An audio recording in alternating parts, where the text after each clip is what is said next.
Hi traders, this is Andrew Masters from FIBO Group and welcome to my weekly Forex report. To kick off Monday, the focus of attention will be on the Asian session and in particular New Zealand with the release of the Business Confidence Index from the ANZ Bank. The figure has been quite disappointing in recent months and another poor reading may see the New Zealand dollar come under pressure as the session begins.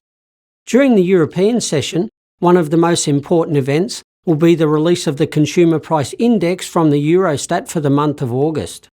This figure will show if the stimulus package from the ECB is starting to kick in, and if we see another good number like last month, we may see the euro strengthen and recover some of its recent losses. On Tuesday, all eyes will be on Australia as the latest interest rate decision from the Reserve Bank of Australia, followed by a monetary press conference, hits the market.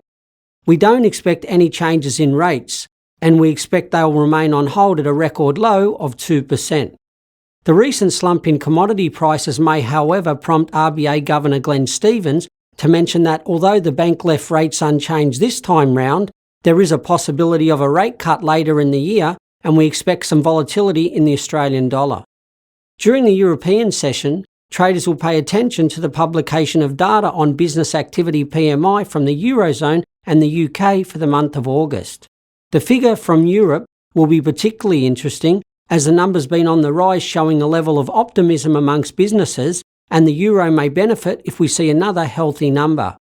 Also from the Eurozone, we'll see the release of the latest unemployment rate for the month of July, which is on a downtrend at the moment, and this could also help the euro to strengthen if the jobless rate declines further.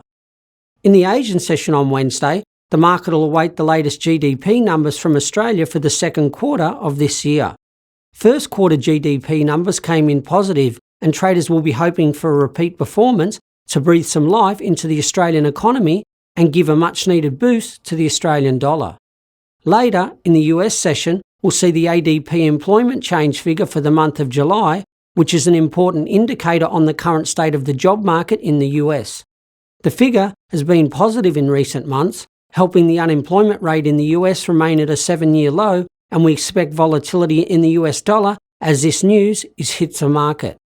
On Thursday, the highlight of the day will be the latest interest rate decision from the European Central Bank, followed by an accompanying monetary press conference. The ECB noted in their latest minutes meeting that there's been moderate economic recovery in the Eurozone of late, which may underscore why the euro found some support in recent weeks. We don't expect any changes in rates, but traders will be looking for confirmation of a further recovery, and we expect some volatility and some trading opportunities in the European currency. On Friday, the market will pay attention to the US session with the publication of the unemployment rates from Canada and the US for the month of August. There is generally quite a bit of volatility in the Canadian and US dollars surrounding this news, as it's a key indicator on the state of the overall health of the economy. The figure from America will be of particular importance because the jobless rate is a major factor for the US Fed on when to lift interest rates, so a strong number may see them make a move in September, as some are predicting. So to sum up the week, on Monday we expect some trading opportunities in the New Zealand dollar and euro, and on Tuesday and Wednesday the Australian dollar will be the main focus. On Thursday, the euro will be the currency to keep an eye on, and on Friday, the major trading opportunity will be with the US dollar. That's all from me at FIBO Group, and I'll see you all next week.